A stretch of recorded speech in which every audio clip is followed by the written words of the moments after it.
Welcome to the Airiam Podcast. This podcast covers topics related to cyber and human resilience. The content is geared towards owners and CEOs of small to medium-sized businesses, as well as IT and cybersecurity leaders. My name is Art Ocain. I'm the field CISO at Airiam. Our episode today is going to talk about resilience, but really human resilience, especially regarding podcasting, webinars, and online meetings. There are so many times when we have problems, technical difficulties, and you're having to kind of fight through it in order to give a good presentation. And we thought of this because, a podcast guest decided to bail on us. So it's a perfect opportunity for us to talk about resilience. I know recently I was about to get into a webinar, and Zoom insisted that it needed to patch before it would open. And then because of permissions on the computer, I couldn't patch it. I was stuck in this loop where Zoom would not open and I couldn't update it and I didn't have permissions, etc. And the webinar was starting in like 3 minutes. So what did I do? I opened up the browser and went to Zoom in the browser. Of course, it doesn't look as good. The quality is not there. You don't get all the bells and whistles you get in the full app, but it was enough for me to record the podcast. Now, there's so much like that we end up having to do last minute. Vivian, what's kind of the most recent thing for you? Oh, by the way, everybody, Vivian. Hi, Art. Vivian Lee is our marketing lead here, so I've failed to introduce her. Anyway. No problem. It just shows that's another part of video and podcasting that can happen and go wrong. A lot of times, especially for webinars and stuff, there's only one run through. You can't record over it. For podcasting, it's a little bit different. We could cut and adjust as needed, but even then, things like a guest can't make it, or their camera breaks, or all these different things can happen. Even when the recording is perfect, everything went great, the discussion was amazing, you don't know what's going to happen to the audio until you hear it. Yeah, and remember when I was recording the one with that we'd shot with the guest from Corvus. I was in Las Vegas at the time for Black Hat, and I was in the hotel on hotel Wi-Fi, and hotel Wi-Fi had been sketchy the whole time I was there. So I already knew this was going to be a problem. So I called in for audio using my phone, and I kind of had my AirPods in my ear. So I was using my phone for audio. Internet went out during the podcast, and I was, audio through my phone kept going. So even though you lost video of me completely, I was able to keep the conversation. And then eventually, 5 minutes later, video came back, and, it reconnected. But because audio was connected with cell phone, I was able to keep going.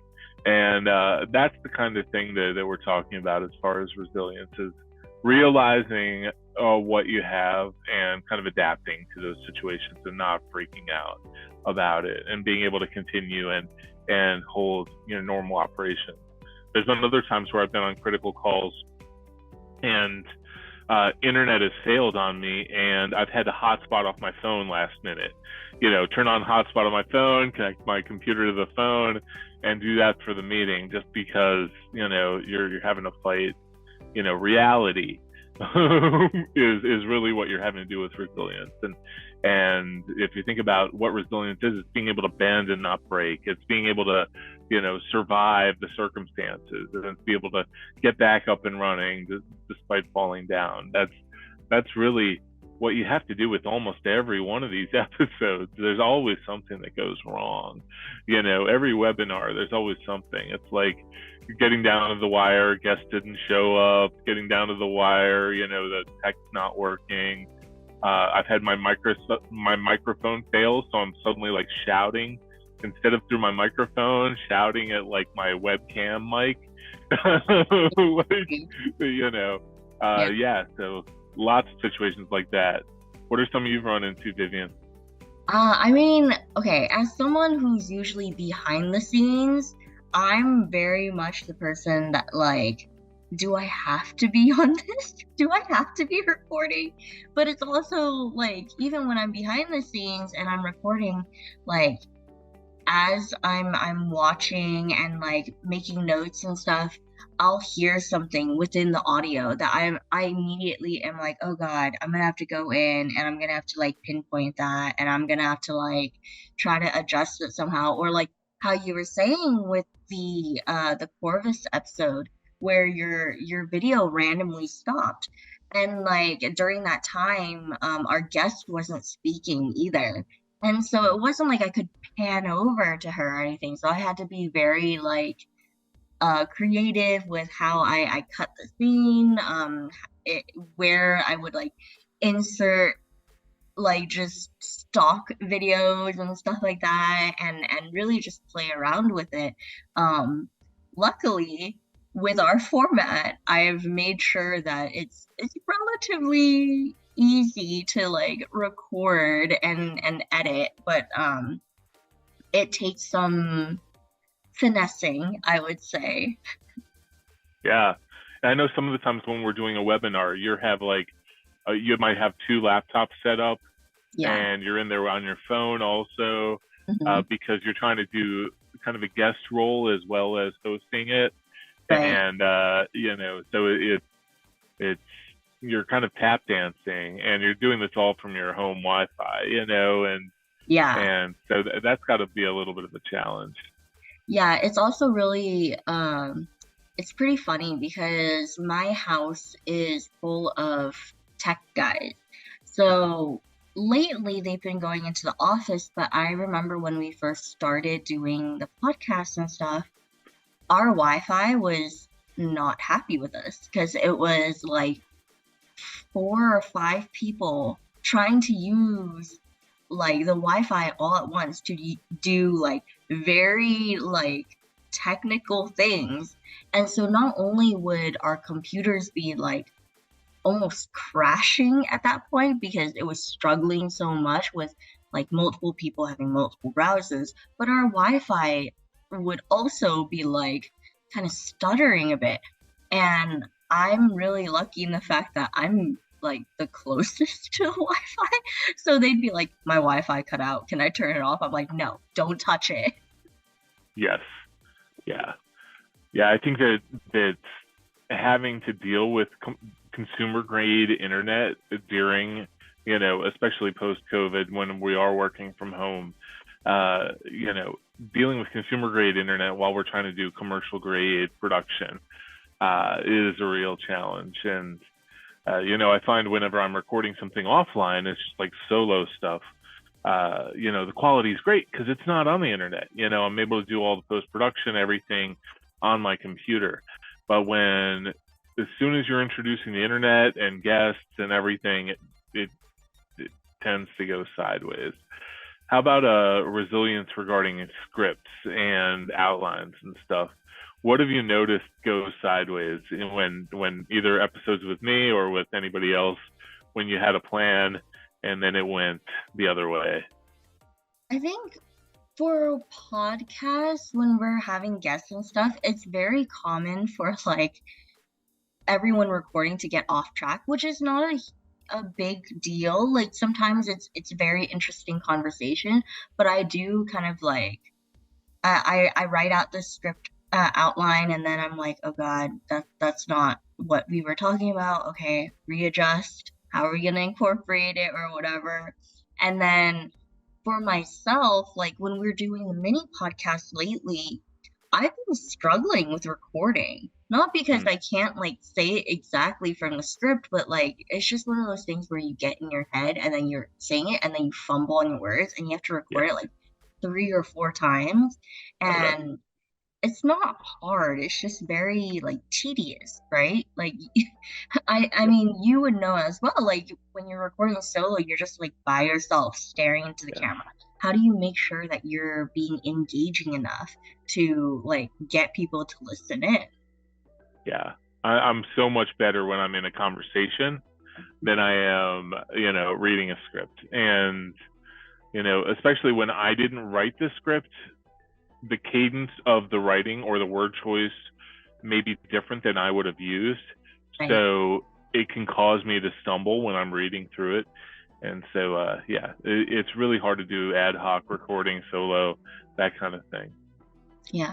I'm wondering, what are things that you do, like general tips or whatever, to try to like prevent, like be proactive about these different things? What are some common issues, or what do you do? I know like I have a full list of things that I do right before like we start recording, or like while I'm editing. I have a ton of tips ready. So this is, number one with me, I need caffeine. So it's, my brain is just not firing right if I'm not wired. If I'm going on a webinar or a podcast and I need to be able to respond quickly to questions, understand what's being said, if I'm groggy, it doesn't work. So my first thing is I need to pound some caffeine. And, if it's later in the day, I'm not as worried about it. I know I'll have like a coffee, a tea, a soda, something beforehand, but if it's early, I'll go for a high caffeine beverage or a pre-workout or something like that, just to keep me, so I'm able to focus. So that's number one in kind of like my routine. But as far as steps that everybody could apply, those of you who are not caffeine addicts, obviously ignore that tip. Yeah, But the rest, I'm not a caffeine addict. I don't drink coffee at all. nice. You're lucky. I have without it, I'm useless. Like complete, I'm just a vegetable staring at the wall. But okay, so when you're hosting, number one, obviously, if you're one of the subject material experts, you need to familiarize yourself with the content and the topic, so that you're really aware of what you're talking about beforehand, because you don't want to have to juggle the technical difficulties along with, why something's not exactly, making sense contextually to you. So it's better to understand the material so that you're able to just forge through any kind of problems you have. And then familiarizing yourself with the technology you're using. This is not always possible, because on webinars, it seems like everybody uses some other webinar platform that costs a lot of money and nobody else has access to. So there's so many out there. It's really hard to get familiarity with all of them. But understanding how your own gear works is important. Understanding how your mic works, having a headset, if your mic fails, etc., being able to switch, video camera, having a backup cam if you need to, is always nice. I keep an old one here in case this one kicks the bucket. Think about ahead of time what you need. Making sure that you have your laptop handy if you're using your workstation in case that has a problem. And I've had to do that before. I've had to record on a phone before where, my computer was blue screened and I just joined the meeting on my phone and I just propped the phone up where my computer would be.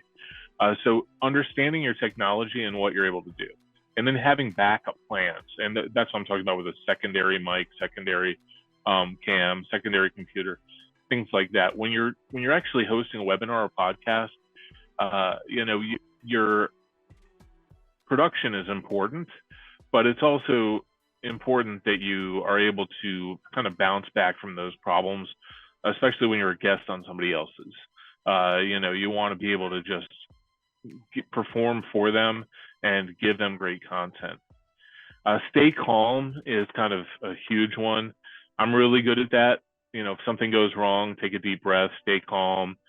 Your audience is going to freak out if you freak out. They're going to, if you're really depressed, they're going to be depressed. So stay composed and try to be engaged. That can be very hard for some people. With me, from a background in incident response and dealing with like the world on fire all the time, I'm okay with it. Like, I'm okay with problems happening. That's just life. But some people, it's really hard. So stay calm, breathe through it, and again, engage your audience. keep the conversation interactive. If you're having kind of difficulties, lean on who you're recording with, and lean on your guest, and lean on the podcast host or something, and pass the ball to them. Ask them questions where they have to respond while you're fighting with a problem, that kind of thing. Practicing active listening is always important. It's harder when you have these kind of things going on. If the world is breaking, if like your cam's not working, your internet's failing, everything's glitching out on your screen, it's hard for you to focus on the conversation that's actually happening with your guests, and it's hard to actually be effective. So it's important to still focus on that. Think of the technical problems as just glitches in life. These happen. Focus, as long as you're still connected, still focus on what's going on. You can kind of idly troubleshoot your problem. And content-wise, if you're able to rehearse, or if you're able to rehearse the connectivity beforehand, that's always useful. So one thing we like to do is kind of before a webinar, test connection. Everybody get in 15 minutes beforehand, troubleshoot any problems, make sure the slideshow will show, make sure the cameras work, everything like that. Test audio, make sure everything's good, and then get feedback as much as you can and improve from that.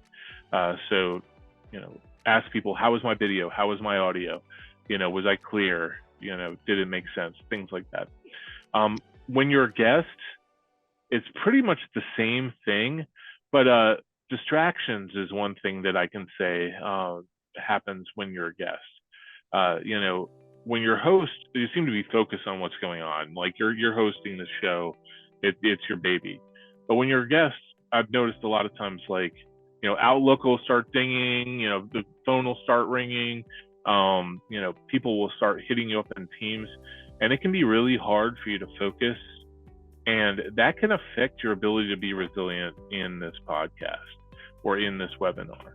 You start to look distracted. You start to, and if you're having technical problems on top of that, it's horrible. So I always tend to put myself in like do not disturb, turn off ringer, all that kind of stuff, because it'll just make me seem like, completely disorganized when I'm in the middle of it, if I'm not able to do that.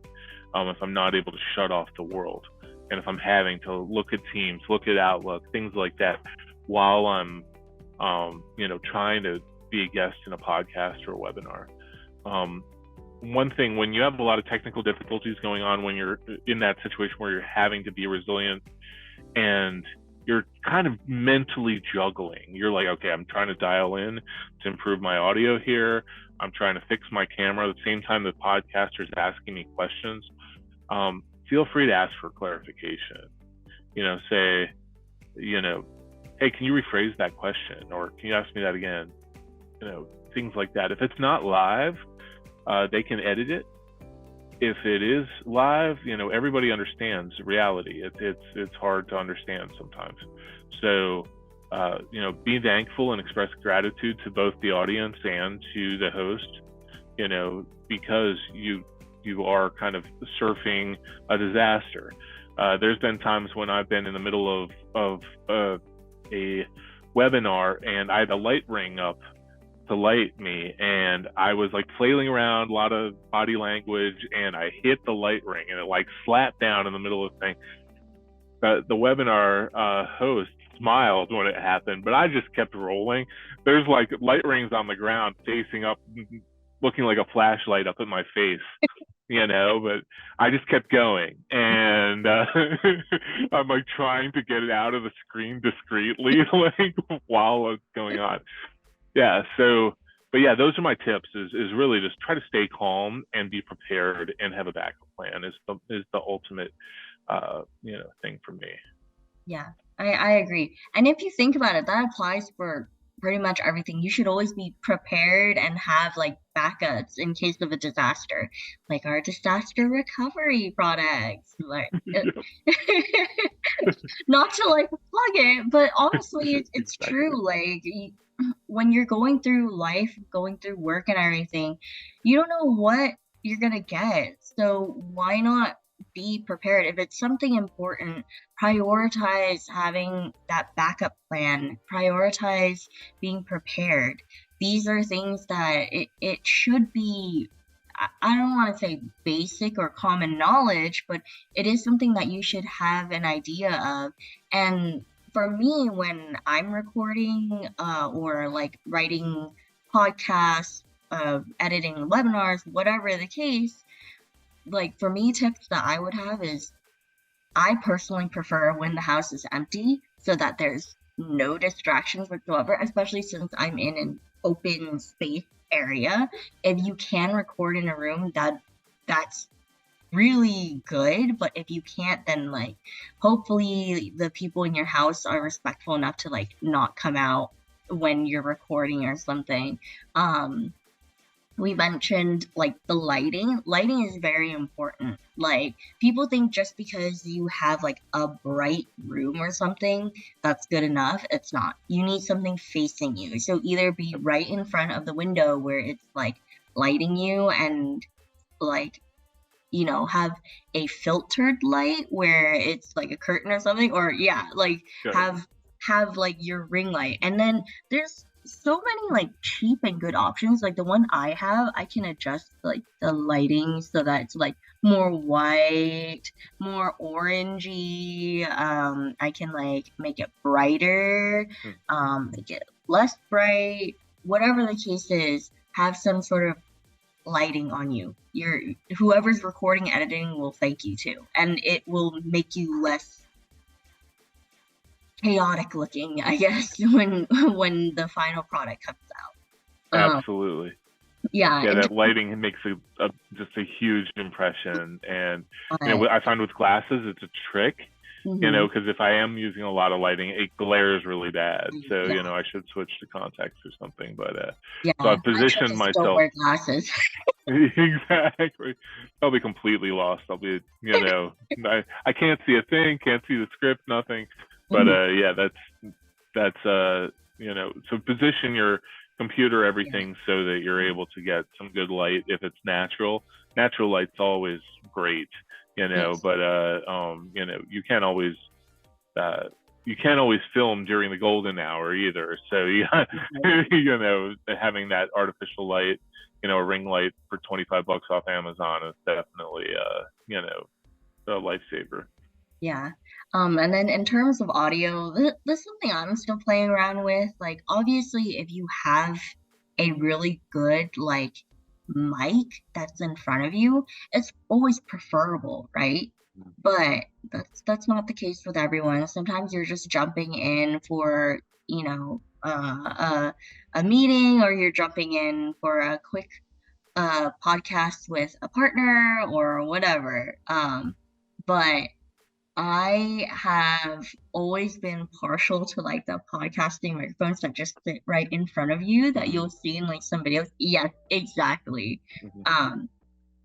But I mean, Apple headphones, like the plug-in ones, those are actually pretty good. Usually I try to use those when I have to record for like the mini podcast or for when we're recording together, but I cannot seem to find them. I don't know where they went, and so that's the other thing I would say. Make sure all of your equipment and everything is organized somewhere that you can find it, either like in a drawer or like right in front of you hanging on your desk or whatever, because then if last minute things come up and you need to record something really quick, it's all right there and you're not struggling to find it like I was. Well, I'm glad you were able to pull everything together last minute. You know, everybody. So Vivian was not expecting to be on this today. So she jumped in, and she was you know, really our kind of backup. You know, jumped in and to get this made. So I really appreciate it, Vivian. And I mean, I think that's another tip. Make sure everyone who's, you know, working in the recording process, there's at least one person that can like jump in as needed. It's always handy.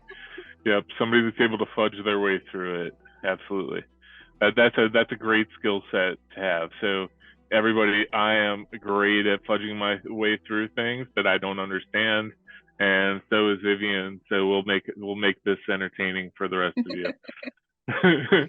So yeah, so everyone, thank you so much for your time today, and Vivian, thank you for yours. This was a great discussion. Please subscribe to our podcast on whatever platform you're listening on. New episodes will typically be coming out every other Wednesday.